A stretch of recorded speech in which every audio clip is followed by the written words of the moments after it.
Okay, we're going to be locating the RAM modules on this computer. First thing you want to do is locate the panel that has this window.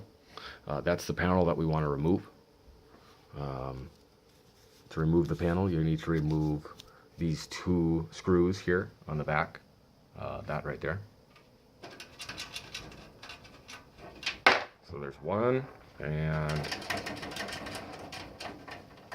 there's two. Okay, and then to remove the panel, simply remove it, push it to the rear.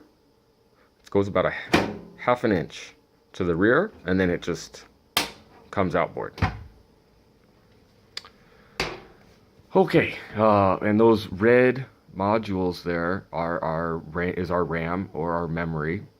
We want to remove one module.